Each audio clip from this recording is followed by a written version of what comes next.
everyone? Good morning. I'm doing this at like 6 o'clock in the morning. No big deal. I hope everyone is doing fantastic. It's Nathan Modern from Canadian Cannabis Society, Simplify Records artist, Adapted Records artist, Hype Crew Records, Lucky Road Records. I make music.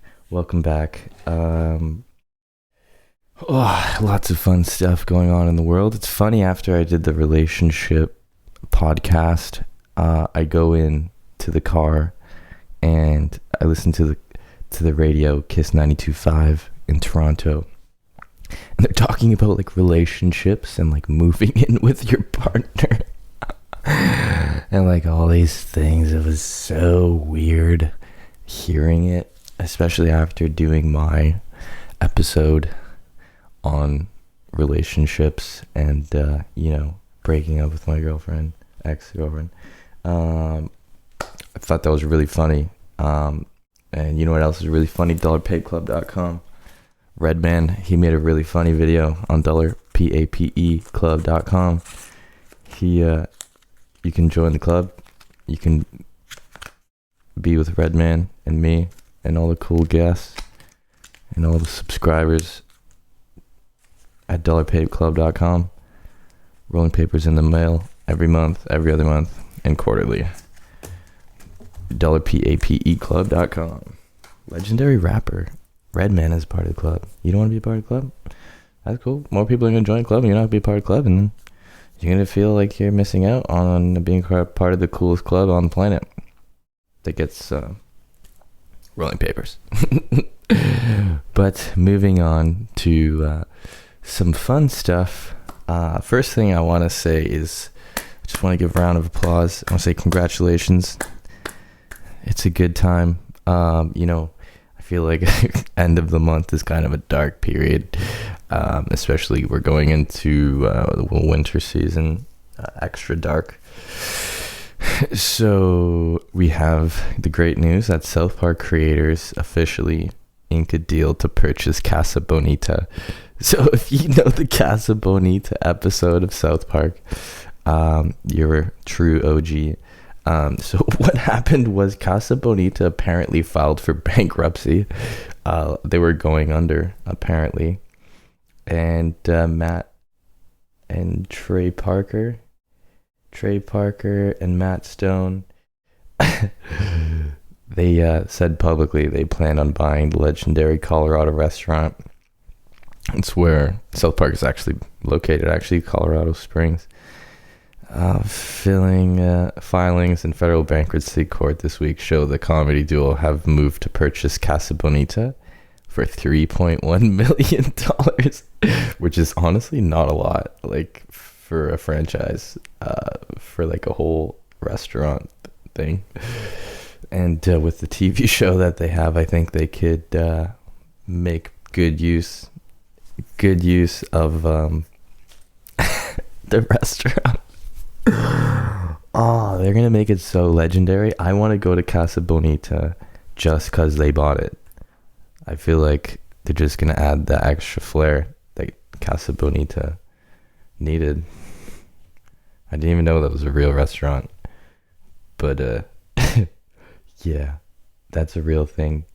You know what else is tasty? R. Kelly was found guilty on all counts of whatever he was charged for. I don't even know. Like racketeering. I don't know. Trafficking. I'm sure this list includes racketeering, sex trafficking, bribery, and sexual exploitation of a child. Oh, speaking of children's shows. Well, that's not really a children's show, but R. Kelly is... so this has been going on for far too long. This thing says 25 years too late, because I remember when did the Me Too movement come out?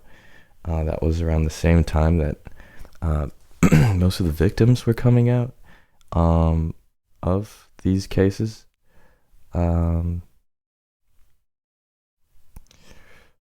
I guess it's time to heal, in my opinion. He gets what he deserves, and it's been handled. It's crazy seeing people of power. You know, he's a big pop star, was a big pop star.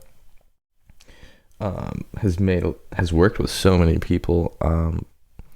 I don't think a lot of people realize how many jobs and how many people someone like this employs, as an entity, which is, the rippling effect. All the crew members that set up his shows, all the background dancers, everyone.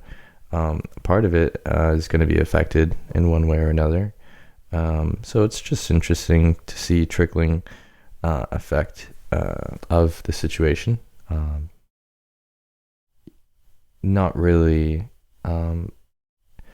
There's a responsibility. I don't know. I want to show empathy, but at the same time, even on my pursuit of stardom, I have a little sister, and I always thought of that in my practice a little. I don't want to be over the top or push the envelope too much because I'm someone that someone else looks up to, right? So there's a responsibility as a person who goes in, who wants to be in the spotlight. And I think there's no superstar training, but if there was one, it would probably, not lying and manipulating people would probably be a part of that. But you gotta lie and manipulate people for them to like your music. In a sense, you gotta create music, create orchestrated manipulation. So it's crazy, the life that was pursued and handled by the R. Kelly, which brings me to something else that's kind of interesting, not showing any empathy. Father beats up pastor, allegedly caught on video touching boy at a bus stop. So this guy apparently was just running around, and he would stop at the bus stop and fondle kids, and I guess the kids must have been telling the parents, and a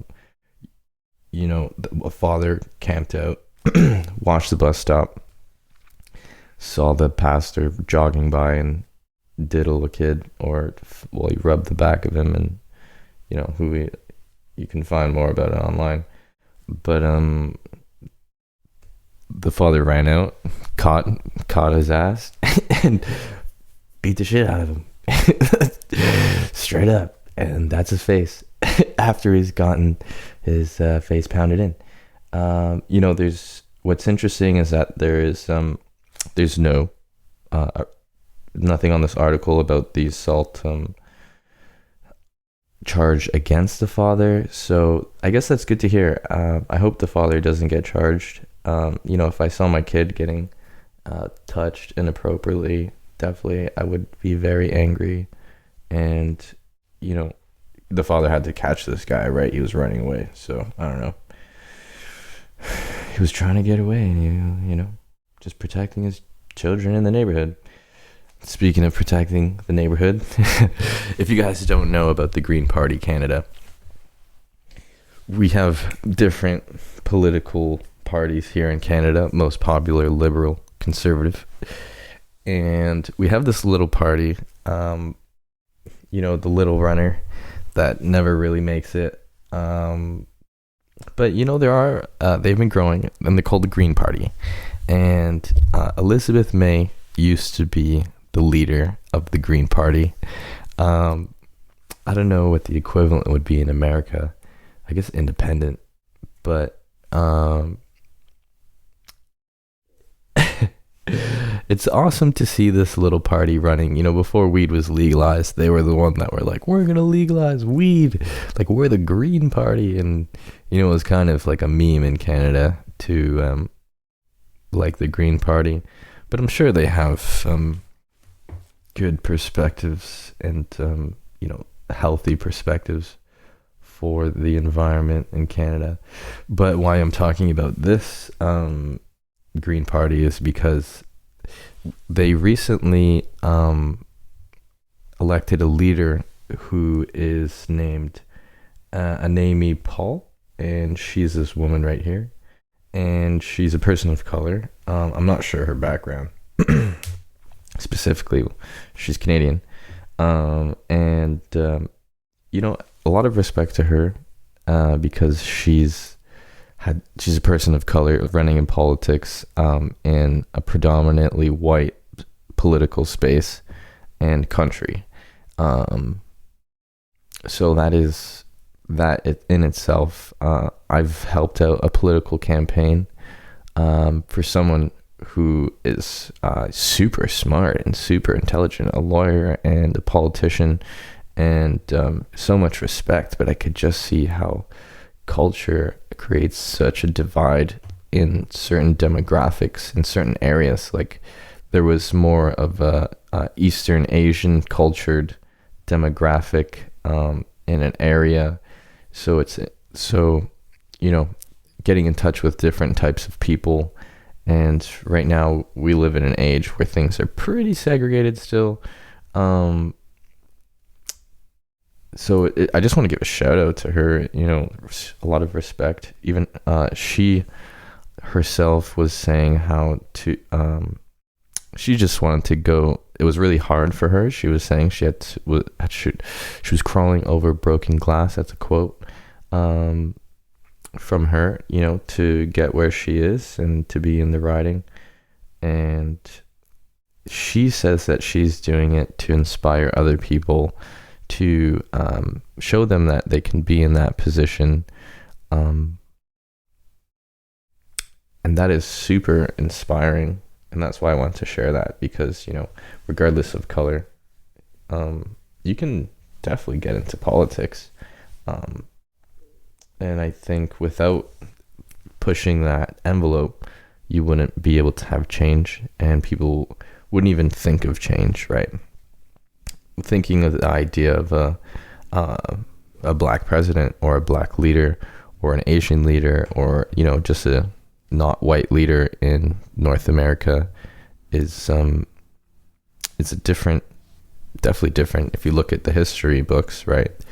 And presenting that and presenting change is the first step towards it, especially positive change. We have the YouTube CEO saying that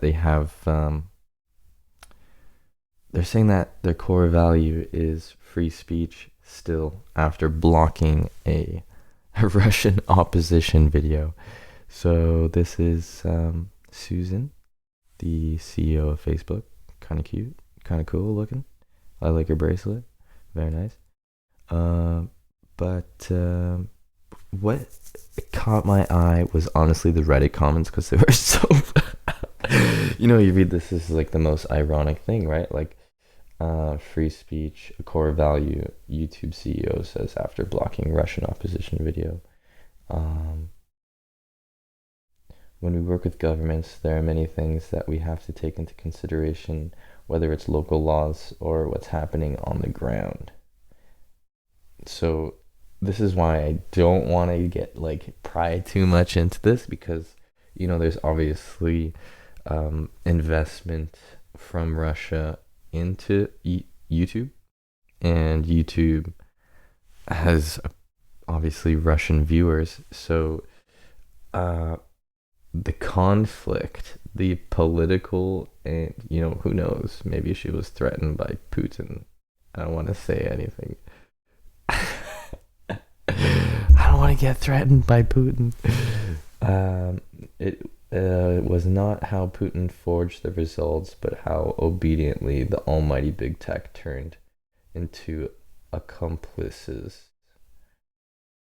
Navenly, someone tweeted. So, right. Obviously, there's political incentive, and they're gonna figure a way how to figure it out. Whether it be, maybe he offered her a deal she couldn't refuse. I don't know. I feel like that's something that he would do. I mean, being friends with Putin is probably better than being enemies, or I don't know, keep your enemies closer than your friends. Who knows? Who knows what she's thinking? She made YouTube. That's pretty CEO of YouTube. She's obviously smart, um, and knows what she's doing. But it's just, I guess, ironic. I understand it, but I can see how it looks from an outside perspective. Um, a little sketchy. Obviously not a win for freedom of speech, obviously, if something is getting blocked. So, free speech and blocking don't really go in the same sentence. So, let's just go to these Reddit comments. Okay, I'm just gonna let them take it away. Amazing, Mr. Brock. Core values are so flexible these days. Though Simon Blue. Those are my core values. If you don't like them, I have others. Yep. Core values are not very valuable, I guess, these days. It looks like a mood. You never know when it'll swing. Okay, that was a response to something. Now we've gone the response chain. Yeah, I thought that was super hilarious. Shout out to Reddit. Core TM values. uh, we are really big on free speech as long as it doesn't interfere with our cash flow. Right, that's exactly what I was thinking. I'm like, there's definitely monetary, um, the deal that they can't refuse. Whether it be in cash or cars or hackers threatening to take down YouTube. I don't know. Core values are important, except when they're not. Right. Right. Yeah. Speaking of values, everyone in California, congratulations. Universal voting by mail becomes permanent. Boom. Congratulations. You can officially stay home and vote at the same time.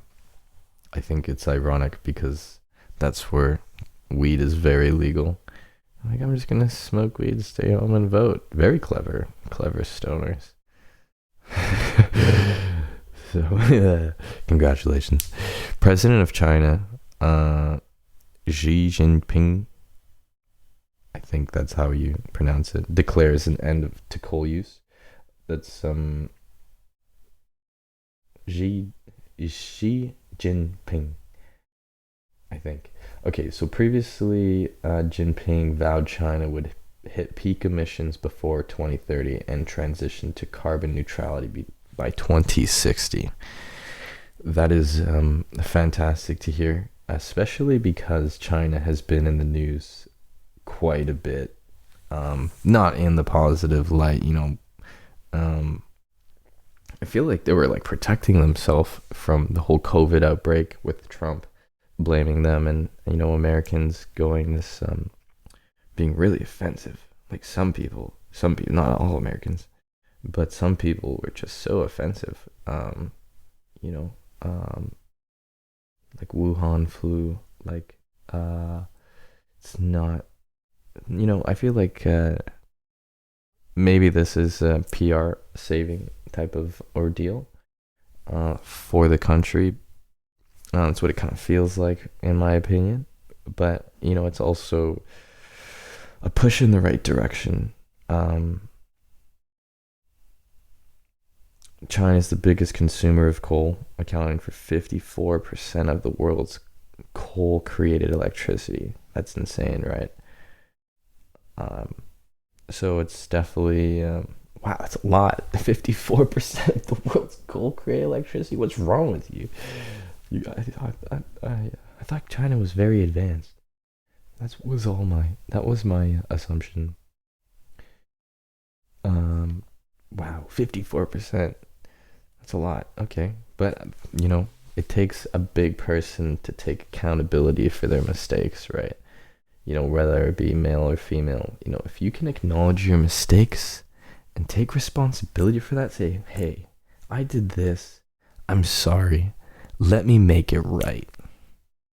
You know, that is a person I want to be around. That is a person anyone would want to be around, because they're solving problems. They're acknowledging their problems, solving their own problems. Jeez, that is a person of value. So I appreciate that. You can keep banning crypto as well if you're watching China. Just keep banning that. Get rid of it. It's worthless. Digital coins. I have a credit card. What do you mean digital currency? Oh, the banks don't own the currency. What happens when they buy it on the dip? The institutions own the cryptos. Oh God. What are they? Anyways, credit cards. Improve your credit. Get a mortgage. Live a good life. I'm gonna take off. It was super dope. This one, it is, what day is it today? It is September 28th, 2021. Nathan Modern. Until next time, subscribe, share. Patreon.com/Canadian Cannabis Society. Sign up to dollarpaidclub.com. We're still giving away seeds on the first video. Go comment. I'll see you. Peace.